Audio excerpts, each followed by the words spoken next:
नमस्कार। हम फिर आपके सामने लेके आए हैं यूरोप में राष्ट्रवाद का अगला भाग। अभी तक हमने इसमें पढ़ा था कि यूरोप में किस प्रकार से फ्रांस में राष्ट्रवाद आया, राष्ट्रवाद करके फ्रांस में किस प्रकार से नेपोलियन को हराया गया, किस प्रकार से वियना संधि हुई, इसके बीच नेपोलियन ने कुछ बदलाव किए थे।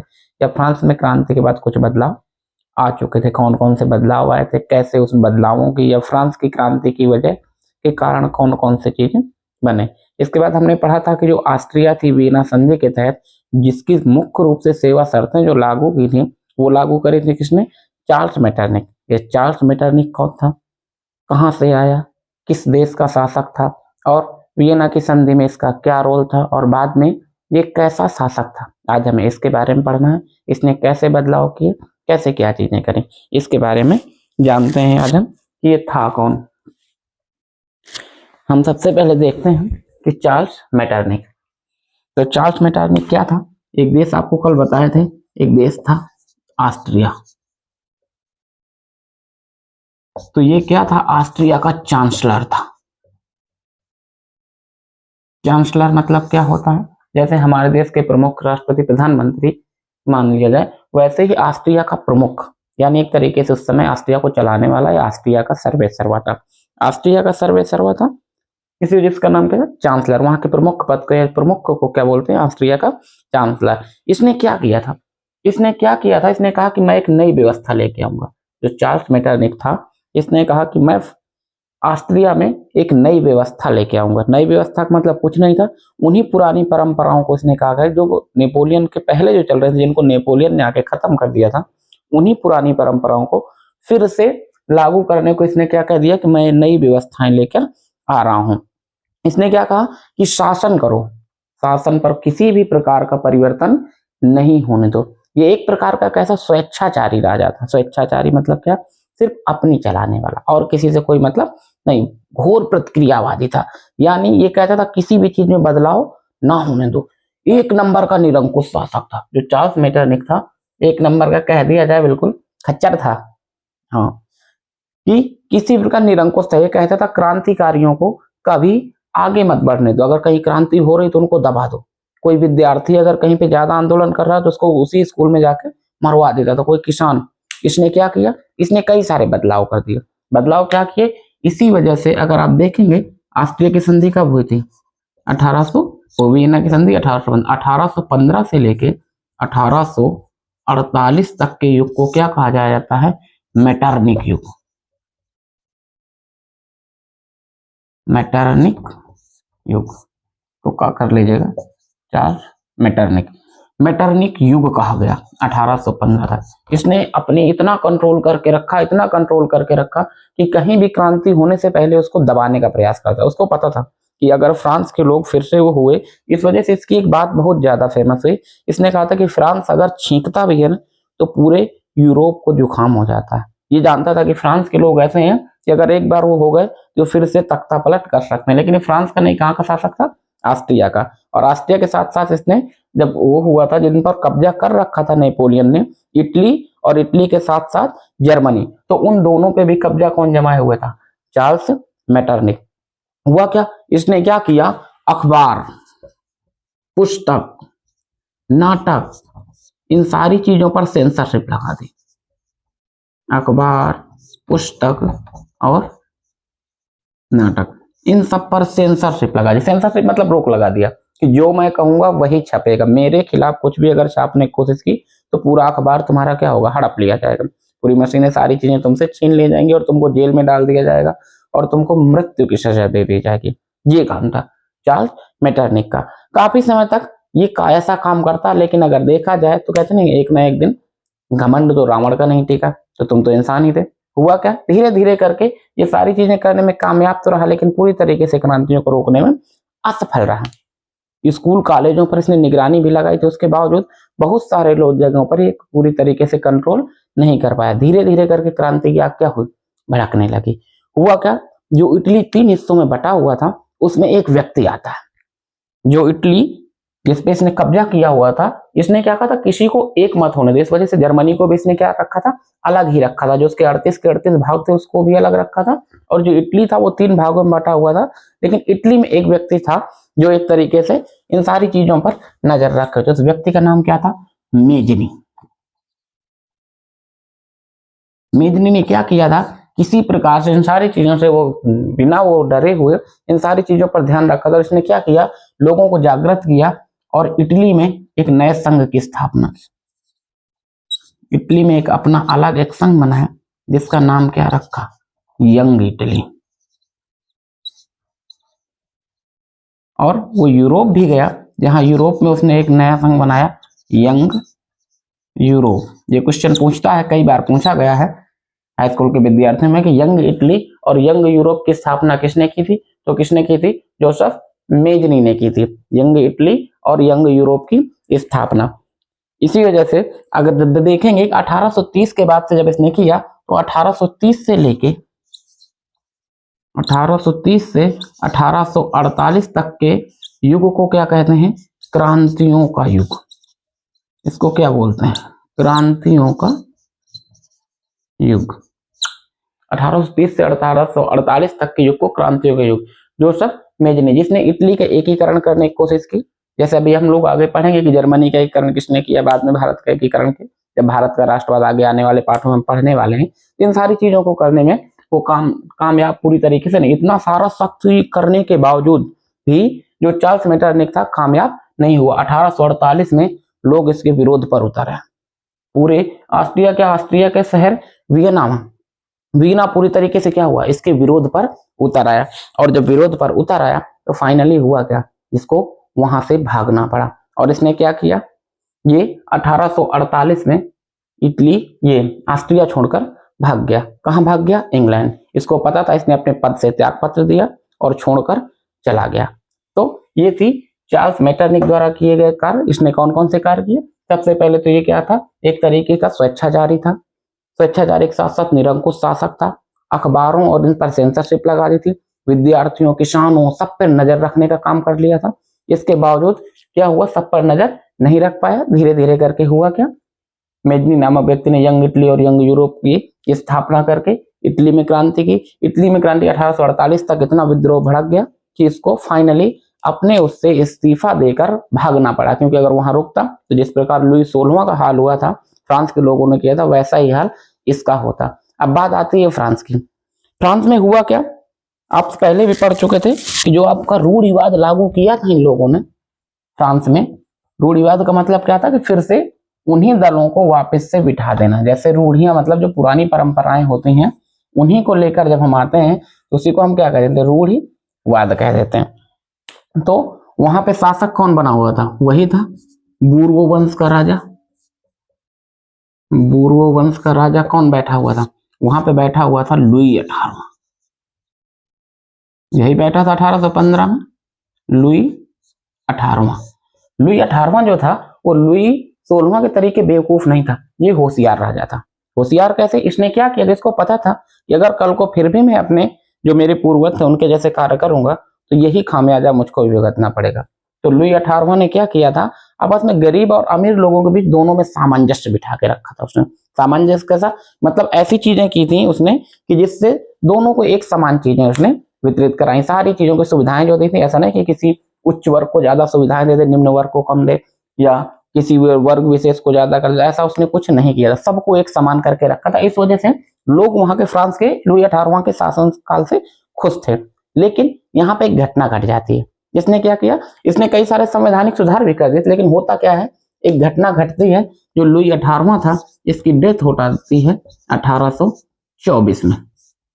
1824 में इसकी डेथ हो जाती है। तो फिर इसके बाद एक नया राजा बनता है। और जो नया राजा बनता है उसका नाम क्या था? उस राजा का नाम था चार्ल्स दसम। उस राजा का नाम क्या था? चार्ल्स दसम। चार्ल्स दसम, ये समझ लीजिए कि जितना बेकार लुई 16वां था उससे भी गया गुजरा था ये चार्ल्स दसम। यानी बिल्कुल बेकार एक तरीके से। एक तरीके इतना अत्याचारी, उससे ज्यादा क्रूर जो लुई 16वां था। लुई 16वां तो एक तरीके का अगर देखा जाए तो बेकार राजा था, यानी उसको अयोग्य शासक था। लेकिन ये योग्य था, लेकिन बहुत ज्यादा क्या था? अत्याचारी था, निरंकुश था। जिसका कहना था कि लोगों को हमेशा नीचे दबा के ही रखो। इसने क्या किया, इसने कुछ नए रूल बनाए। नए रूल कैसे, इसने कुछ नए रूल जो बनाए 1824 में, एक तरीके से इसने क्या किया, चर्च के लोगों को ताकत दी थी और अमीर वर्ग के लोगों को ताकत दी थी। इसने क्या किया, चर्च को ताकत दी, यानी चर्च को मजबूत किया। दूसरी चीज इसने क्या की, अमीर वर्ग को, अमीर वर्ग का पक्षधर था। अमीर वर्ग का पक्षधर था। अमीर वर्ग के लोगों को बहुत ज्यादा वो करता था और निम्न वर्ग के लोगों को नीचा दिखाने की कोशिश करता था, यानी उनका कोई ध्यान नहीं था, उन पर अपना निरंकुश शासन किए जा रहा था, किए जा। इसने क्या किया, कोई भी राष्ट्रवादी होता उसका दमन करता था, राष्ट्रवादियों या कह दिया उदारवादियों को दमन करता। दमन करने का मतलब क्या, कहीं भी जरा सा आंदोलन हो उठता था, यानी सेम किस पे, उसके पे चल रहा था, जिस प्रकार चार्ल्स मेटरनिख कर रहा था उसी प्रकार से चार्ल्स दसम कर रहा था। जो चार्ल्स दसम था, तो इसने क्या किया, कोई भी उदारवादी, कोई भी राष्ट्रवादी कहीं जरा सा आंदोलन करे तो उनको सीधा जान से मरवा देता था। और करता क्या था, ऐसा सब लोगों के सामने करता ताकि लोग डर जाएं और ऐसा करने से डरें। इसने किया क्या, इसने अपना एक महामंत्री बनाया 1830 में। 1830 में चार्ल्स प्रथम क्या करता है, एक महामंत्री बनाता है।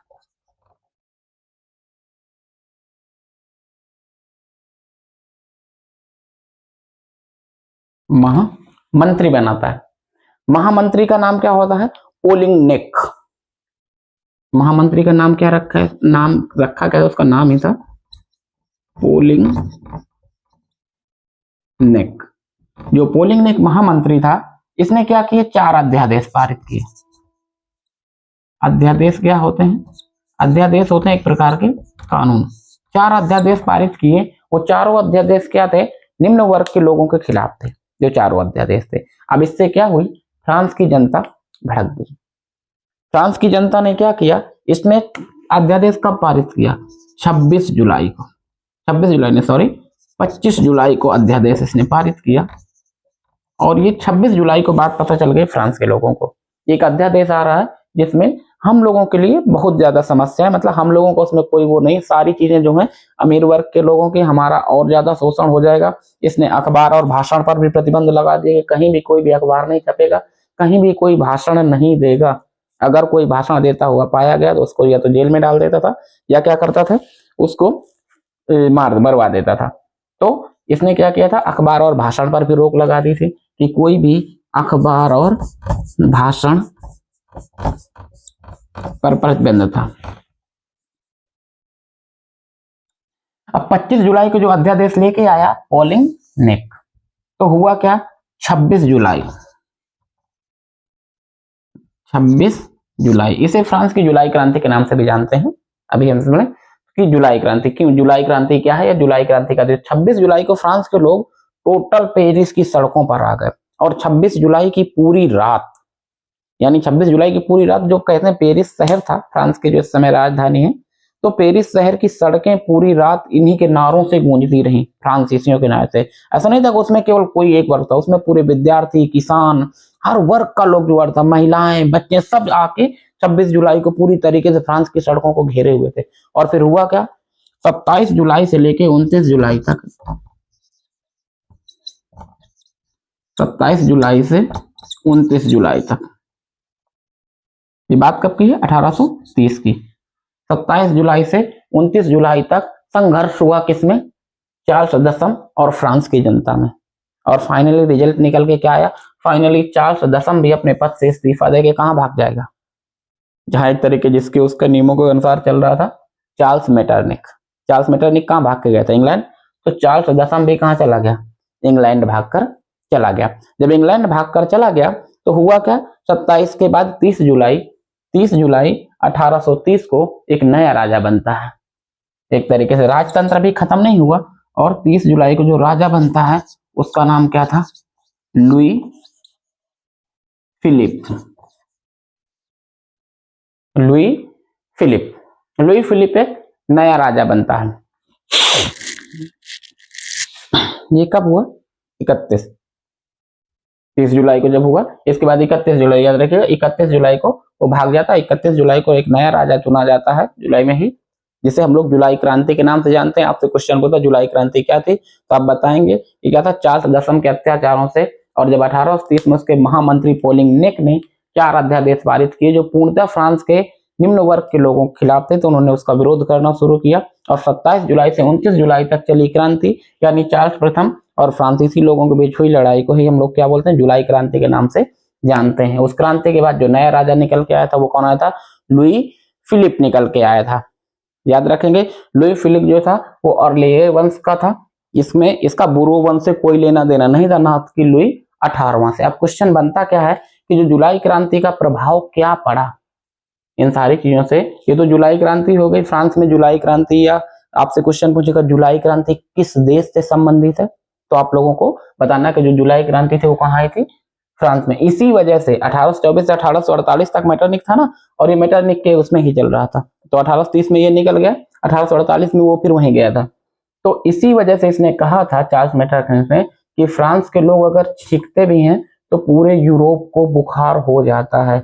इस चीज को आपको याद रखना है कि ये शब्द किसने कहे थे, तो किसने कहे थे, चार्ल्स मेटरनिक ने। किस देश के लिए कहे थे, फ्रांस के देश के।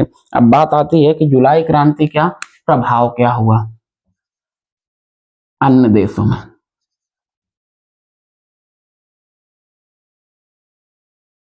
जुलाई क्रांति का प्रभाव, अब जब हमारे समझिए कि हमारे आसपास अगर कुछ ऐसा हो जाएगा तो उससे हम प्रभावित हो जाते हैं। सिंपल सी बात है कि मान लीजिए कि आपके पड़ोस में कोई बच्चा अगर बहुत अच्छे नंबर लेके पास हो जाता है, तो हमारे घर वाले क्या करते हैं, उसका उदाहरण देके हमको वो करने लगते हैं कि देखो फला का बच्चा पढ़ता था इतना, आज टॉप कर गया, आप भी पढ़ो। तो सोचो, इतना बड़ा देश जो फ्रांस था, यूरोप का माना हुआ देश, तो फ्रांस के लोगों ने सोचो कि 1815 में पहले 1789 में पहले लुई 16वां का तख्ता पलट कर दिया। और उसके बाद जब राजा 18वां अच्छा था तो चलता रहा, उसके बाद जब उसने ज्यादा वो करने की कोशिश की तो क्या किया, उसका भी तख्ता पलट दिया। तो इससे आसपास के लोगों में एक माहौल क्रिएट हुआ। उन्होंने सोचा कि फ्रांस के लोग जब ऐसा कर सकते हैं तो हम क्यों नहीं कर सकते हैं। इसका प्रभाव क्या पड़ा, एक देश वहीं बगल में पड़ता है, फ्रांस के बगल में ही स्पेन।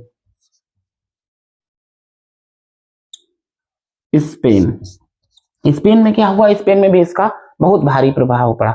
और वहां एक राजा था फर्डिनेंट, वहां का जो राजा था उसका नाम क्या था, फर्डिनेंट। इस राजा के खिलाफ वहां पे आक्रोश उमड़ा और लोग इसका विरोध करने लगे, इसके शासन तंत्र को। फाइनली हुआ क्या, इसने अपने पद से क्या कर दिया, इस्तीफा दे दिया। इस्तीफा नहीं दिया था फर्डिनेंट ने, इसने क्या किया, इसने जनता की जो मांगे थी उन मांगों को क्या कर दिया, स्वीकार कर लिया, और लोगों के बीच एक अच्छा माहौल बना के रहने लगा। इसके के बाद उसके बगल का एक देश और था जिसका नाम था पुर्तगाल।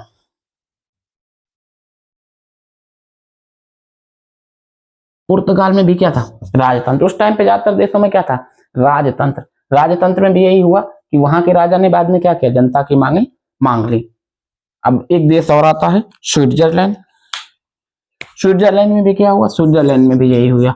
वहां की राजा भी क्या किया, वो समझ चुका था, जो स्विट्जरलैंड का राजा था, जिस प्रकार इधर के लोगों ने, ये सब यूरोप के देशों की बात हो रही जो फ्रांस के आसपास के देश थे, स्विट्जरलैंड के लोग, राजा ने भी क्या किया, वो भी मान गया कि हाँ भाई जो जनता कह रही है उसको मानना चाहिए। अगर जनता की बात नहीं मानेंगे तो जनता क्या करेगी, तख्ता पलट कर देगी, यानी हमको हमारी गद्दी से हटा देगी। इसके बाद बात करें किसकी, बेल्जियम की।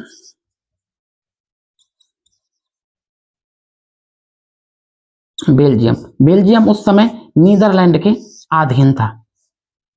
जो बेल्जियम था उस पर नीदरलैंड ने कब्जा कर रखा था।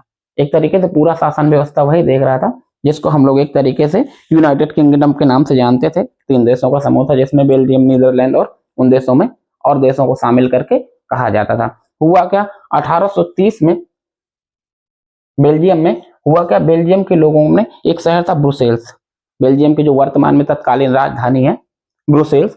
तो बेल्जियम में क्या हुआ, लोगों ने विद्रोह किया और वहां के राजा को भी क्या करना पड़ा, बाद में अपना शासन तंत्र लेके क्या हुआ, चला गया। और 1830 में जब बेल्जियम में विद्रोह हुआ तो 1831 में बेल्जियम में एक नया संविधान लागू हो गया।